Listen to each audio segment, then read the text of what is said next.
Hello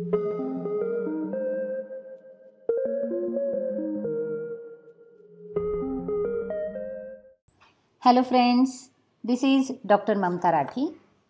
I welcome you all on my YouTube channel Dr. Mamta's Educational Plex. Friends, आज के video में हम लोग देखेंगे solve problem of cash budget. जी हाँ फ्रेंड्स, मैनेजमेंट अकाउंटिंग में जो कैश बजट हमने देखा था, इसके पहले के वीडियो में मैंने कैश बजट के बारे में सारी जानकारी दी थी आपको और थ्योरेटिकल कंसेप्ट्स भी समझा दिए थे।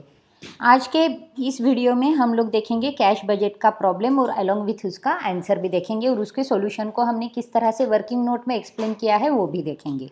तो शुरू करते हैं हमारी कैश बजट के सॉल्व प्रॉब्लम के साथ। सबसे पहले हम लोग हमारे प्रॉब्लम को रीड कर लेंगे। फ्रेंड्स, मैं आपसे एक रिक्वेस्ट करती हूँ कि ये जो प्रॉब्लम है ये आप या तो लिख लीजिए या फिर इसका स्क्रीनशॉट निकाल कर रख दीजिए, ताकि आपको ये प्रॉब्लम जब भी हम सॉल्व करेंगे, सॉल्यूशन पार्ट जब मैं बताऊँगी तब आपको ये यूज़फुल होगा। क्योंकि सॉल्यूशन पार्ट जब मैं बताऊँगी तब मुझे ये वाला जो क्वेश्चन है वो क्वेश्चन डिस्प्ले करना मुश्किल हो जाएगा। तो ये वाला प्रॉब्लम का जो स्क्रीनशॉट अगर आप ले सकें या फिर आप अगर इसे लिख सकें तो बेटर होगा आपकी अंडरस्टैंडिंग के लिए। तो चलिए हमारा प्रॉब्लम शुरू करते हैं। Prepare a cash budget for the month of May, June and July 2020 from the following income and expenditure forecast. अब यहाँ पर हमें एक टेबल दिख रहा है जिसमें हमें इनकम एंड एक्सपेंडिचर दिए हुए हैं। फर्स्ट कॉलम में हमें मंथ्स दिए हुए हैं जिसमें जानकारी है मार्च, अप्रैल, मई, जून, जुलाई एंड अगस्त की। तो ये जो 6 मंथ्स का हमारे पास रिकॉर्ड है, इसमें हमें क्रेडिट सेल्स दिए हुए हैं 3 लाख। अप्रैल के 3,40,000, मई में 3,50,000, जून में 2,80,000, जुलाई में 2,60,000 एंड अगस्त में 3,20,000। उसी तरह से हर मंथ के क्रेडिट परचेसेस भी है हमारे पास। वेजेस की अमाउंट है, मैन्युफैक्चरिंग एक्सपेंसेस की अमाउंट है, ऑफिस एक्सपेंसेस की अमाउंट है और सेलिंग एक्सपेंसेस की अमाउंट है। तो ये जो अमाउंट्स है हमारे पास वो सभी मंथ्स की है, मार्च, अप्रैल, मई, जून एंड जुलाई की। अब अलोंग विथ ये जो हमारा इनकम एंड एक्सपेंडिचर फोरकास्ट है, इसी के साथ हमारे पास कुछ इन्फॉर्मेशन भी है, एडिशनल इन्फॉर्मेशन। अब जैसे कि हमें बताया गया है cash balance on 1 May 2020 is ₹46,000। इसका मतलब ऐसा है कि अब यहाँ पर जैसे हमें बताया गया है कि मई, जून एंड जुलाई 2020 को ही हमें कैश बजट बनाना है। तो कैश बजट जो हम दिखाएंगे, डिस्प्ले करेंगे, वो 3 मंथ्स का होगा। अब हमारे पास जो फर्स्ट इन्फॉर्मेशन आई है 1 मई को, हमारा जो कैश बैलेंस है, जो कि हमारा ओपनिंग कैश बैलेंस रहेगा, वो है 46,000 का। अब जो सेकेंड इन्फॉर्मेशन है हमारी, machinery costing ₹1,20,000 is due for delivery in July, payable 50% on delivery and balance amount after 3 months. अब जो मशीनरी 1,20,000 की हमने परचेस की थी, उसकी डिलीवरी जो है वो जुलाई में होगी। अब जुलाई जो मंथ है वो हमारी कैश बजट में है, तो जुलाई में हमें उसकी डिलीवरी मिलने वाली है। अब उन्होंने ऐसे कहा है कि 15% अमाउंट जो है वो डिलीवरी के टाइम पर हमें देनी पड़ेगी। अब 1,20,000 की 15% अमाउंट हो जाती है 18,000, यानी कि जुलाई के मंथ में हमें मशीनरी के लिए पेड करने पड़ेंगे 18,000 रुपीज़ और रिमेनिंग जो बैलेंस है वो हमें 3 मंथ्स बाद पेड करना है। तो वो बैलेंस जो है वो हमारी कैश बजट में नहीं आएगा। नेक्स्ट जो इन्फॉर्मेशन हमें दी है वो है advance payment of tax 45,000 payable in March and June. March और जून में हमें 45,000 का एडवांस पेमेंट करना है टैक्स का। तो जून का जो मंथ है वो हमारी कैश बजट में है, तो हमें ये वाली एक्सपेंडिचर बतानी पड़ेगी। अब पीरियड ऑफ क्रेडिट जो अलाउ किया गया है प्रॉब्लम में हमारे, वो सप्लायर्स के लिए 2 मंथ्स का है और कस्टमर्स के लिए 1 मंथ का है। यानी कि सप्लायर को पेमेंट जो भी करना है हमें वो 2 मंथ्स के अंदर करना है और कस्टमर से जो हमें मिलेगा वो 1 मंथ के अंदर हमें वसूल करना है। यानी कि हमारा जो कुछ भी क्रेडिट सेल्स और क्रेडिट परचेसेस है उसमें ये 2 मंथ्स एंड 1 मंथ हम देखेंगे। Time lag in payment of manufacturing expenses is half month. Manufacturing expenses को हमें हाफ मंथ के बाद पेड कर देना है।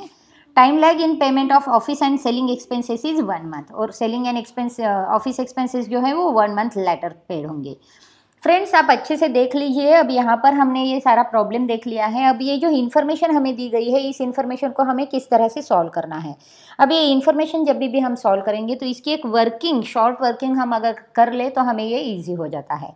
तो सबसे पहले हम लोग बात करेंगे हमारी जो ये 8 हेड्स है, 8 पॉइंट्स हैं हमारे, जहाँ पर हमें एडिशनल इन्फॉर्मेशन दी गई है, उसकी वर्किंग एक बार हम कर लेते हैं। तो सबसे पहले हम लोग बात करेंगे हमारे वर्किंग में हमारी ओपनिंग कैश बैलेंस की। अब जो ओपनिंग कैश बैलेंस है वो हमें मई मंथ का दिया गया है, यानी कि मई मंथ का ही हमारे पास ओपनिंग कैश बैलेंस है, जबकि जून एंड जुलाई का ओपनिंग कैश बैलेंस नहीं है। अब जून एंड जुलाई का जो ओपनिंग कैश बैलेंस है वो हमें कैलकुलेट करके निकालना होगा। अब ये इस तरह से कैलकुलेट करके भी निकाल सकते हैं हम, और एक तरह से अगर मई और जून का जो क्लोजिंग बैलेंस होगा वही हमारा नेक्स्ट मंथ का ओपनिंग बैलेंस भी रहेगा, तो ऑटोमेटिकली जो क्लोजिंग बैलेंस होता है लास्ट मंथ का वही नेक्स्ट मंथ का ओपनिंग बैलेंस बन जाता है। अब पीरियड ऑफ क्रेडिट जो है वो कस्टमर के लिए 1 मंथ है, यानी कि हमारे जो क्रेडिट सेल्स है वो 1 मंथ बाद आएंगे, यानी कि मार्च में जो सेल हुए हैं उसका पेमेंट अप्रैल में आएगा, अप्रैल में जो सेल किया है उसका पेमेंट मई में आएगा, और इस तरह से 1 मंथ बाद में हमें पेमेंट मिलने वाला है। उसी तरह से क्रेडिट पीरियड अलाउड जो है वो सप्लायर का वो है 2 मंथ्स का, यानी कि सप्लायर के लिए हम क्या करेंगे 2 मंथ का क्रेडिट पीरियड देंगे, यानी कि पेमेंट जो है क्रेडिट परचेसेस का जो मार्च का है वो हमें करना है मई में, यानी कि मार्च में किए गए जो परचेसेस हैं उसको अप्रैल एंड में 2 मंथ का क्रेडिट पीरियड मिलेगा, तो मई मंथ में हमें पेमेंट कर देना है। और इस तरह से हर मंथ में, यानी कि जिस मंथ में हमने परचेसेस किए हैं उसके 2 मंथ बाद हमें उसका पेमेंट कर देना है।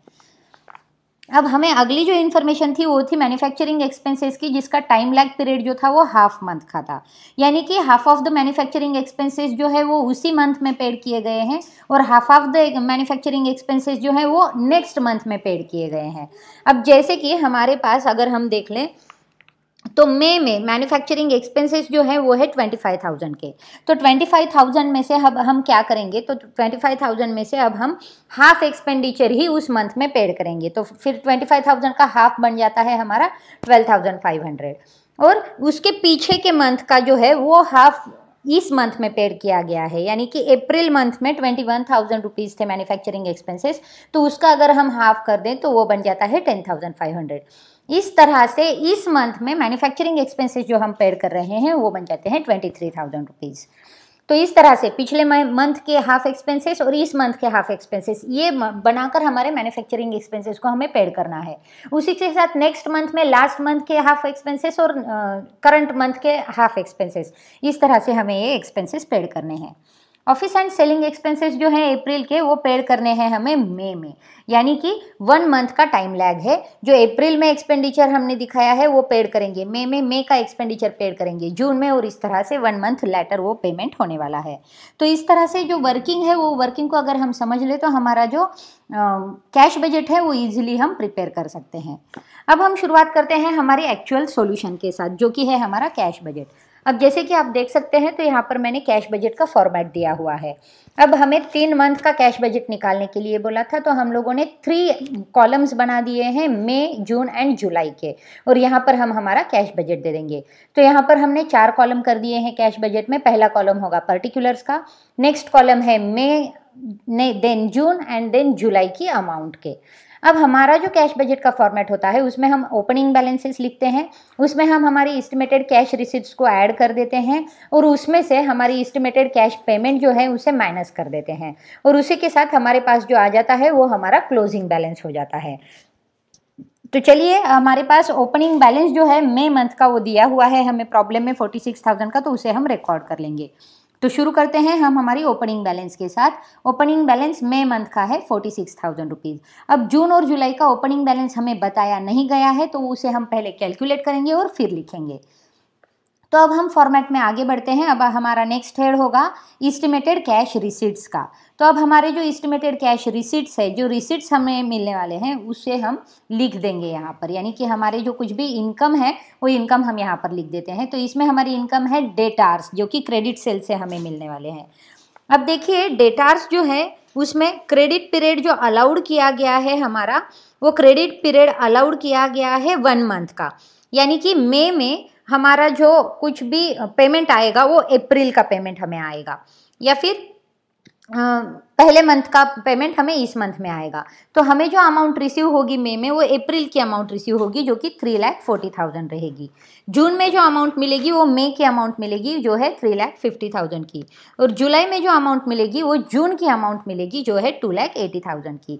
जैसे कि हमें बताया गया है कि 1 मंथ का लैग मिल रहा है, या फिर 1 मंथ का पीरियड जो है वो अलाउड किया गया है, तो लास्ट मंथ के पेमेंट करंट मंथ में होंगे। तो इसी तरह से हमने क्रेडिट सेल्स को लिख दिया है। अब हम यहाँ पर कर देंगे total. Total of A head. अब यहाँ पर टोटल में ओपनिंग बैलेंस और हमारे कैश रिसीट्स को हम टोटल कर देंगे तो हमारी टोटल बन जाएंगी 3,86,000 की। अब हम सिर्फ मई की टोटल कर सकते हैं क्योंकि हमारे पास मई का ओपनिंग बैलेंस था। अब हम फॉर्मेट को और आगे लेके जाते हैं जहाँ पर हम करेंगे हमारे इस्टीमेटेड कैश पेमेंट को राइट डाउन। अब इस्टीमेटेड कैश पेमेंट यानी कि हमने क्या क्या पेमेंट की है थ्रू आउट अवर वर्किंग, इसे हम लिख देंगे। अब है हमारा हेड क्रेडिटार्स जो कि क्रेडिट परचेसेस हमने किए थे। अब क्रेडिट परचेसेस के लिए हमारे पास जो क्रेडिट पीरियड अलाउड है वो है 2 मंथ्स का, यानी कि मई के हेड में जो हम लिखेंगे उसके 2 मंथ पहले की अमाउंट यहाँ पर आएगी क्योंकि वो 2 महीने का जो टाइम लैग है वो टाइम लैग हमें अलाउड किया गया है, वो पीरियड हमें अलाउड किया गया है। तो मई में जो अमाउंट हम लिखेंगे वो आएगी मार्च की, क्योंकि मार्च की अमाउंट 2 महीने बाद यानी कि मई मंथ में ड्यू हो जाती है, पेड हो जाती है। तो मार्च की जो अमाउंट थी 2 लाख रुपीज़ वो मई में पेड होगी। फिर अप्रैल की जो अमाउंट थी 2,20,000 रुपीज़ वो जून में पेड होगी और मई की जो अमाउंट थी 1,80,000 रुपीज़ वो जुलाई में पेड होगी। तो इस तरह से हमारे क्रेडिट हम लिख देते हैं यहाँ पर। वेजेस जो है, वेजेस के बारे में हमें कुछ बताया नहीं गया है, तो जिस मंथ में जितने वेजेस हैं उतने ही हम पेड कर देंगे।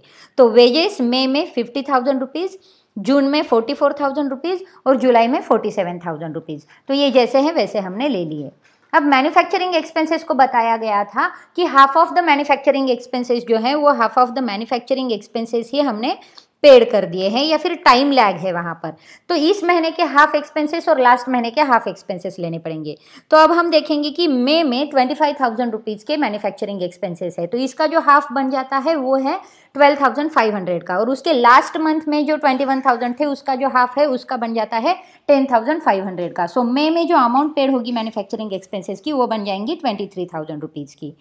देन जून में 22,000 रुपीज़ के मैन्युफैक्चरिंग एक्सपेंसेस है, तो इसके हाफ कर लेते हैं, आ जाएगा 11,000 रुपीज़। और लास्ट मंथ के जो है 12,500 रुपीज़ जो कि 25,000 के हाफ है। तो दोनों मिलाकर हमारे जून की बैलेंस बन जाती है 23,500 की। जुलाई में जो है वो है 24,000 रुपीज़, इसका अगर हम हाफ कर लें तो 12,000 रुपीज़ आता है। तो ये 12,000 रुपीज़ और इसके पहले के मंथ में 22,000 थे, उसके हाफ अगर हम कर ले तो वो होते हैं 11,000 रुपीज़। तो 12,000 प्लस 11,000 रुपीज़ को अगर हम मिक्स कर ले तो ये बन जाता है 23,000 रुपीज़।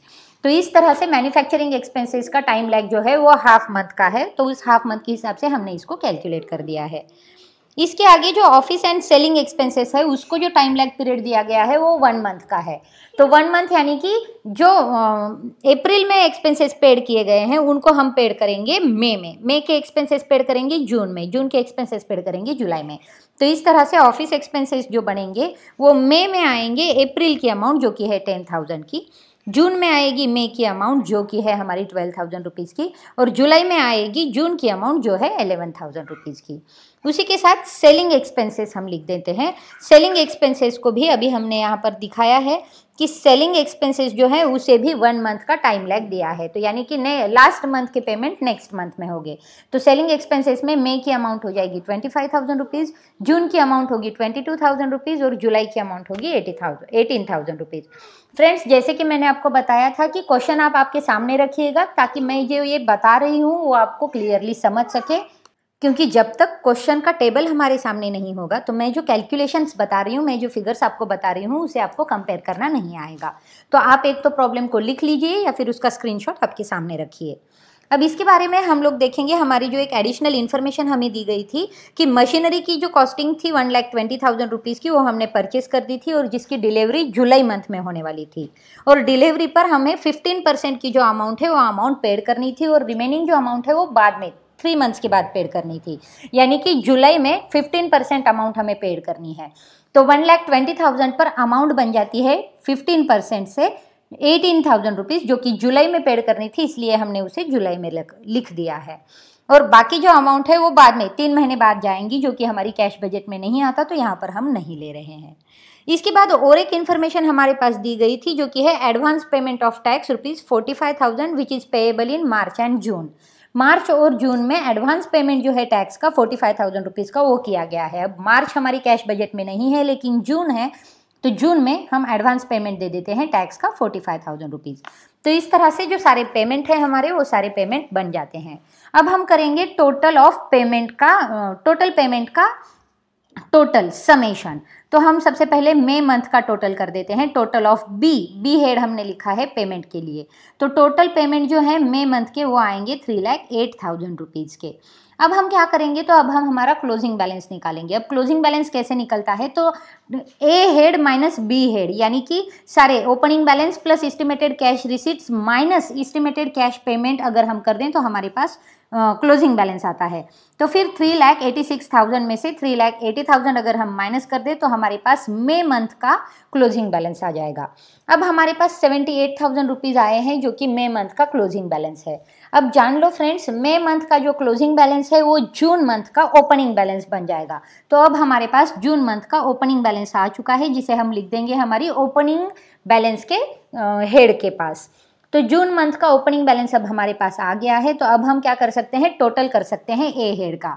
तो टोटल जो है जून मंथ का ए हेड का वो आएगा 4,28,000 और बी टोटल ऑफ बी यानी कि टोटल ऑफ पेमेंट्स जो आएगा वो आएगा 3,66,500 का।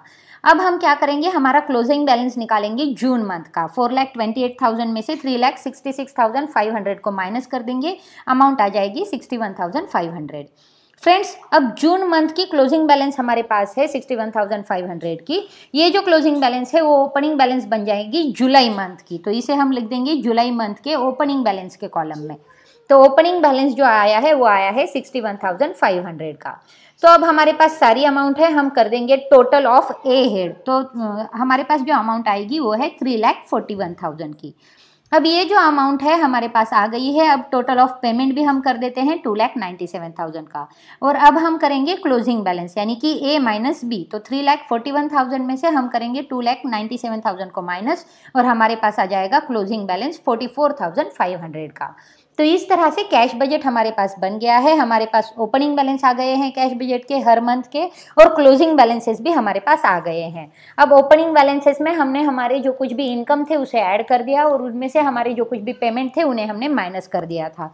तो इससे हमारे पास क्लोजिंग बैलेंस भी आ गया है और जो कैश पोजीशन है हमारी हर मंथ की वो हमें पता चल गई है। तो फ्रेंड्स, बहुत ही आसान तरीके से फॉर्मेट को ध्यान में रखते हुए हमने कैश बजट को सॉल्व कर दिया है और हमारे वर्किंग्स को भी हमने देख लिया है और बहुत ही डिटेल में हमने वर्किंग नोट के साथ हमारी सॉल्यूशन को कर लिया है। फ्रेंड्स, मैं उम्मीद करती हूँ कि आपको ये सॉल्व प्रॉब्लम समझ आ गया होगा। अगर आपको कुछ भी क्वेरी है तो आप कमेंट बॉक्स में बताना ना भूलें और अगर आपने मेरी चैनल को सब्सक्राइब नहीं किया है तो सब्सक्राइब करने के साथ साथ इस वीडियो को सबके साथ शेयर भी करें। फ्रेंड्स, हम लोग मिलेंगे कैश बजट के और एडवांस प्रॉब्लम के साथ। तब तक के लिए इस प्रॉब्लम को अच्छे से पढ़िए, अच्छे से सॉल्व करने की कोशिश कीजिए। हम लोग जल्द मिलेंगे, तब तक के लिए थैंक यू।